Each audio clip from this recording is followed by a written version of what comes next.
We are back out at Springhouse Gardens with Richard Weber. This is going to be a two-part series, so if you're checking this out, make sure you keep tuning in because you're going to want to hear the second half of this dialogue, so to speak. Okay, so let's say somebody is brand new to gardening in general.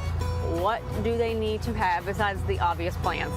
The plants are very important, but maintenance is really important. Probably my #1 favorite tool that I use and don't go anywhere without are these pruners. And this is a really nice set of pruners. These are called Felco pruners. They're Swiss made. They have a little lock on them. They just stay perpetually sharp if you don't lose them in the yard.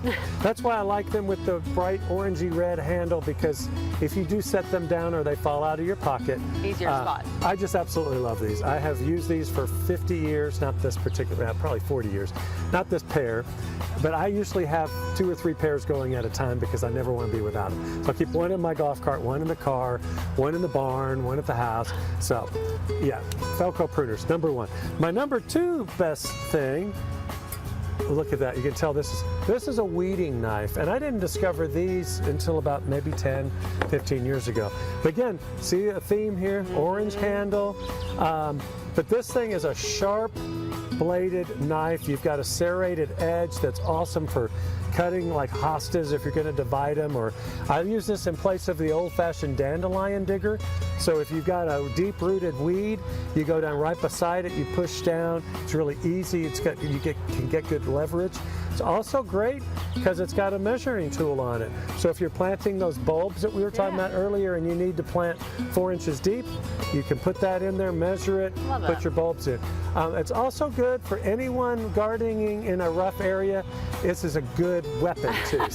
So it's really, really great. So love those. Probably my #3 favorite tool are a good pair of lopping pruners. Fantastic. Spend a little extra money and get something that's really good. And look for this is called a bypass pruner. You want them to look like this, not having that anvil block where you squeeze your stems together. This one cuts them off. You can get really close to make a good pruning cut. So those are my top 3. I have time for one more. I love the little mini shovel. My grandson thinks this is his shovel. I don't like it when he's around because he always wants to use my shovel. I love it. I love it when he's here. I need to get a second one because I use this one more than a full-size shovel. Is that one pretty heavy?